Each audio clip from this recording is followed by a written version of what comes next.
Quero dizer a todos e todas que sejam bem-vindos em nome do Senhor. Estejamos agora à vontade também para adentrarmos a palavra de Deus.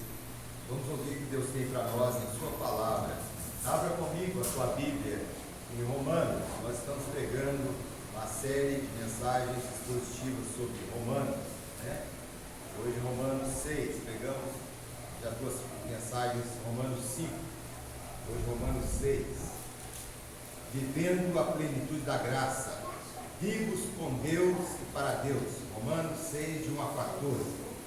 Vivendo a plenitude da graça, vivos com Deus e para Deus. Romanos 6, 1 a 14. Você tem a sua Bíblia, hoje é dia da Bíblia. Espero que você tenha a sua Bíblia bem usada no decorrer da semana, lendo-a com você, para seus filhos, marido e mulher, famílias cristãs, porque hoje é o dia da Bíblia. Não é só ter a Bíblia, mas ler, meditar e praticar os ensinamentos que estão contidos nela, que foram deixados através de homens inspirados por Deus que escreveram. Deus propiciou isso a nós e recebê-lo para os nossos dias. Romanos 6, de 1 a 14. Que diremos, pois? Permaneceremos no pecado para que a graça seja mais abundante? De modo nenhum. Como viveremos ainda no pecado, nós que para ele morremos? Ou porventura ignorais que todos nós que fomos batizados em Cristo Jesus, fomos batizados na sua morte? Fomos, pois, sepultados com ele na morte pelo batismo, para que, como Cristo foi ressuscitado dentre os mortos pela glória do Pai, assim também andemos nós em novidade de vida. Porque se fomos unidos com ele na semelhança da sua morte, certamente o seremos também na semelhança da sua ressurreição.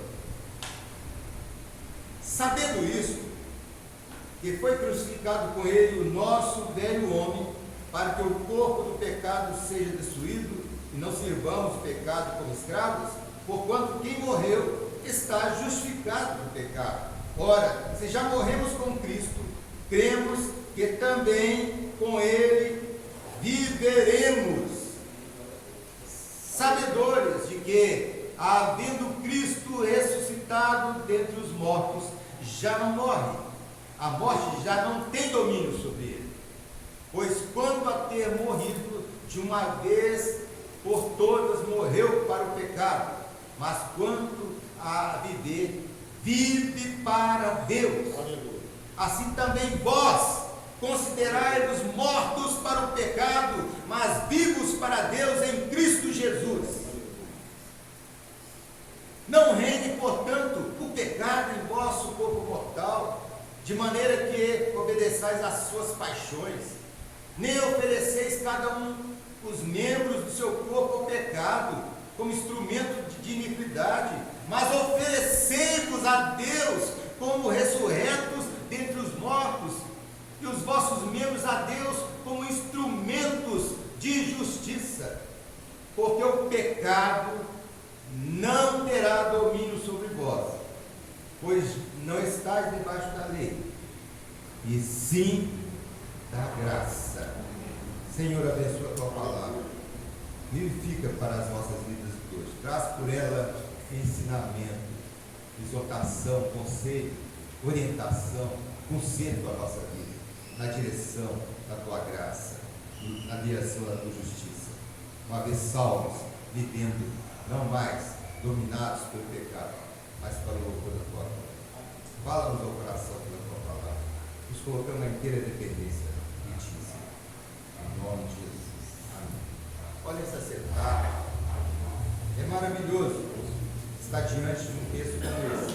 Que diremos, pois? Permaneceremos no pecado para que a graça, para que seja a graça mais abundante? É a pergunta que Paulo começa nessa parábola, né, nessa perícope, né? Então, Romanos 1 começa com um sofisma. que é um sofisma? É um argumento enganador e sofisticado, tido por lógico, né? Já que a graça abundou, então, por que não viver logo o pecado para a gente absorver o máximo da graça, né? Então isso é um sofisma, é um argumento enganador e sofisticado que é tido como lógico. Se a graça cobre tudo, então vamos continuar pecando. Já no tempo dos apóstolos tinha alguns pregadores pregando isso. Olha, coisa séria que Paulo nos confronta aqui, né, com essa pergunta. Já que a graça é tão poderosa, não poderia um homem permanecer no pecado e ainda assim experimentar o poder da graça libertadora? Vejam como um sofisma pode nos enredar para o mal, pode nos desencaminhar para o caminho de Deus, né? Cuidado com os sofismas, aqueles argumentos que aparecem às vezes, até no meio cristão, querendo justificar o pecado, querendo dar um jeitinho, né, para o pecado. Versículo 2, a resposta de Paulo é enfática, né? É determinante. De modo nenhum, aquele que confia em Cristo identifica-se com o Senhor Jesus na sua morte. Nós, os que para ele morremos. Versículo 10, lá na frente esclarece que Paulo aqui está falando da morte de Cristo, mas ele usa a primeira pessoa do plural, nós morremos para o pecado. Então tem que ser uma experiência do passado. Isso foi passado para mim e para você que agora crê em Jesus, está salvo. Morremos na semelhança do batismo, né? Morremos na sua morte para vivermos com ele a sua vida. Ressuscitamos para uma nova vida. É disso que Paulo está falando. Nós não morremos para o pecado. Não é experiência do passado na sua vida e na minha. Nós não podemos viver mais na prática do pecado, em conluio com o pecado, comprometido com o pecado, nem em cima do muro também, nem tampouco querendo servir a dois senhores, como Jesus falou. Não dá para servir o pecado e servir a Deus, servir o inimigo e servir a Deus, servir a carne e servir o Espírito. Temos que escolher. Então, cuidado com os sofismas, com os argumentos que às vezes aparecem no meio, sorrateiramente no nosso meio, querendo falar, não tem problema não, só um pouquinho, você fez só um pouquinho, só isso, de vez em quando, não tem problema não. Já viu os sofismas que surgem no nosso meio cristão? Né? Cuidado, não brinque com o pecado, não brinque com o pecado, irmãos. Ele te compromete. Você foi como que batizado quando Cristo na sua morte morreu, você morreu. O símbolo do batismo é morrer para o mundo. Quando alguém sai da água, é ressuscitar para a vida e para Cristo. Então Paulo usa essa figura do batismo para explicar bem como foi essa morte para o pecado e esse viver para Cristo. Então ele fala de modo nenhum, nós morremos para o pecado. Isso é passado na vida do crente. Sendo assim, como poderíamos ainda viver no pecado e já morremos para ele? É interessante a questão de entender o que é morte. Alguém que está morto pode fazer alguma coisa? Se já morremos no pecado, podemos voltar a ele, podemos? Entenderam? É isso que Paulo está explicando. Um morto pode fazer alguma coisa? Não morremos para o pecado? Então não podemos viver no pecado. Do contrário, não morremos. Do contrário, não convertemos. Do contrário, não recebemos esse batismo da conversão, não é só o batismo do mergulhar na água, de termos rendido fielmente ao Senhor. Do versículo 3 a 5, né, Paulo fala que o crente morreu com Cristo. Paulo refere-se agora à ordenança do batismo, né? O apóstolo segue seu padrão de declarar a verdade e depois de ilustrá-la, né? Paulo é muito forte nos seus argumentos, né? Ele se assemelha muito a Cristo, né? Ele pegava, sabia enfatizar bem a verdade, usando uma linguagem cotidiana para mostrar uma verdade implícita. E esse é maravilhoso. Os apóstolos aprenderam com Jesus isso. E Paulo, mesmo sendo aquele que falou que nasceu depois, o Espírito Santo envolveu com isso, né? Em saber explicar a verdade em Cristo a nós. Todos que fomos batizados em Cristo, fomos batizados na sua morte.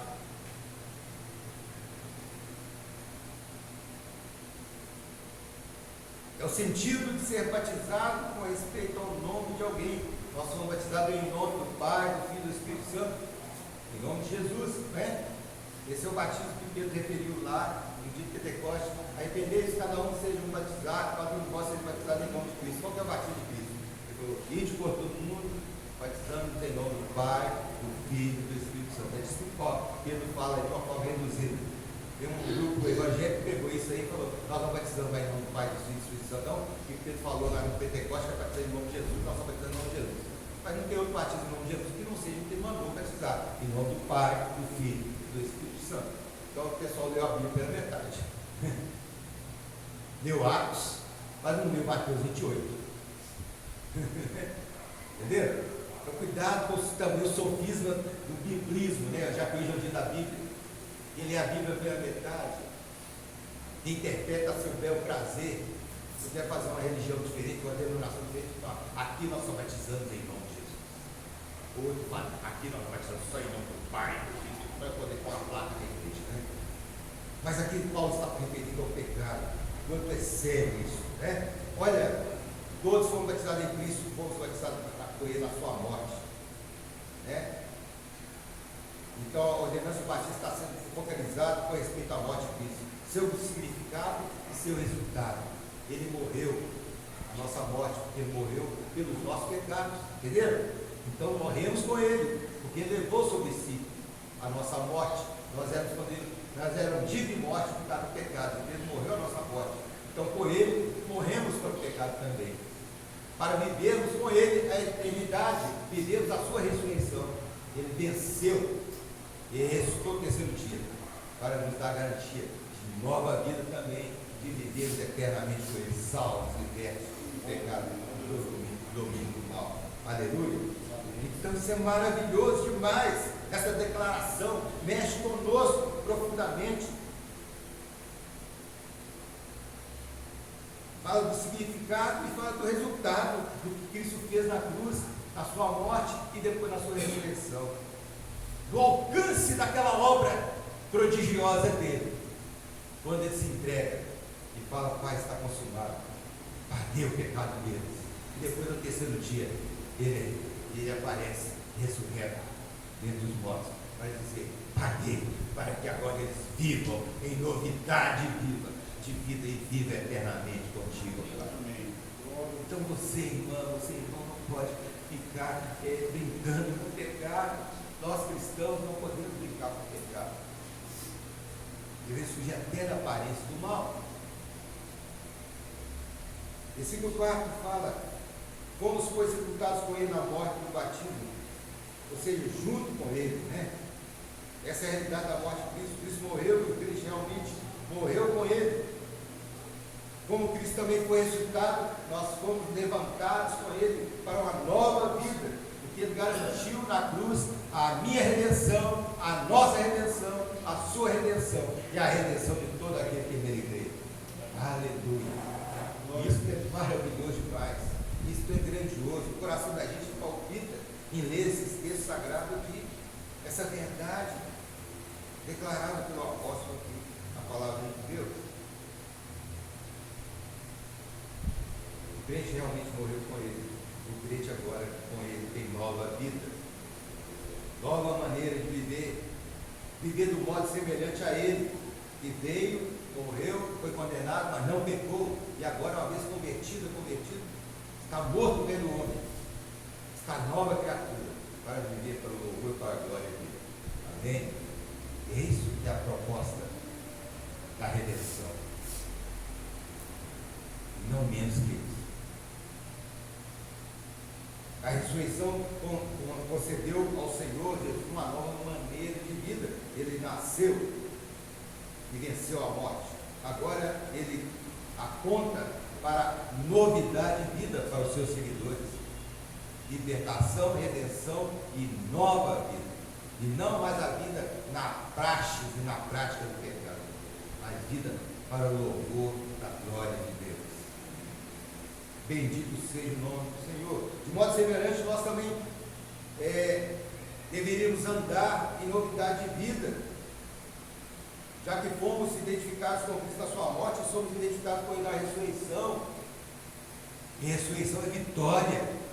Então o crente não pode sucumbir novamente ao pecado. O pecado é morte. Ele venceu para que você também fosse mais que vencedora, mais que vencedor. Isso é maravilhoso demais. Isso é grandioso, que diz aqui nesse 4. Somos identificados com Ele na sua ressurreição. Passamos a viver em novidade de vida. Isto é um viver diário na presença de Deus e não naquela rotinazinha mesquinha do passado, de pecar e achar que está tudo bom, né? Está tudo normal.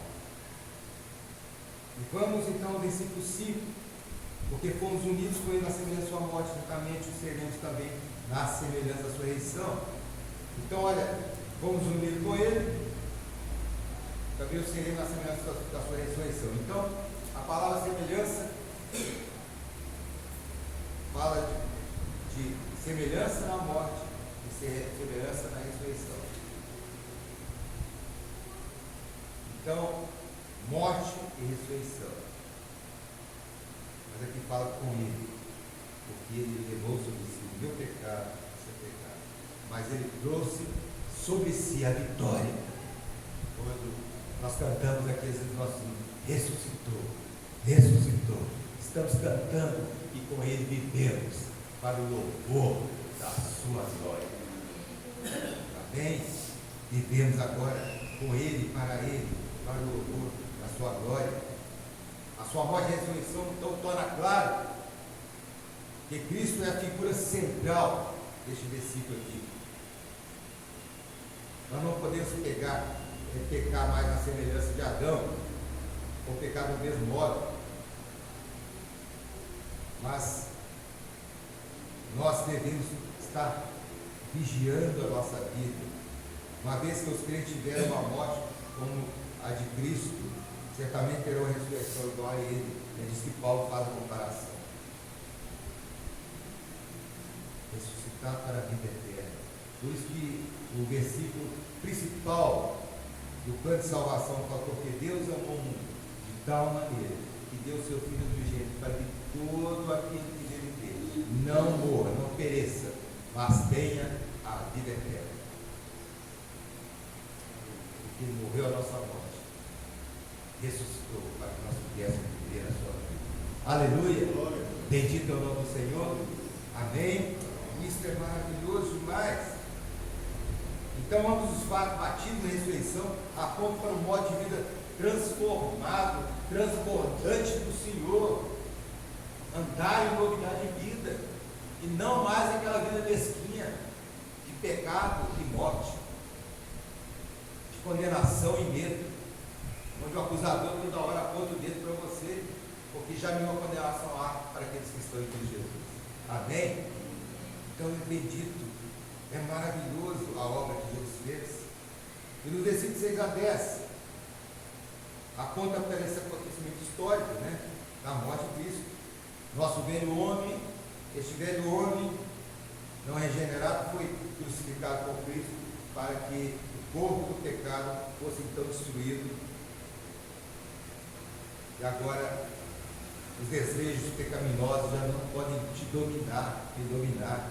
Agora, nascido de Deus, meu desejo é servir a Deus, é buscar a Deus, é me consagrar a Ele e a sua obra, e não ficar em meio termo, em cima do muro, querendo servir a dois senhores, um pé na igreja, um pé no mundo. Não dá, não é vida cristã, está faltando conversão. Realmente tal pessoa ainda não converteu, às vezes até se batizou nas águas numa igreja, mas não converteu. E não se mistura morte e ressurreição. Ou é morte, ou é ressurreição. Ou é vida, ou é morte. Não tem meio termo. Ou nós vivemos em novidade de vida ou não. Ou estamos convertidos e convertidos ou não. Não há meio termo. É disso que Paulo está falando.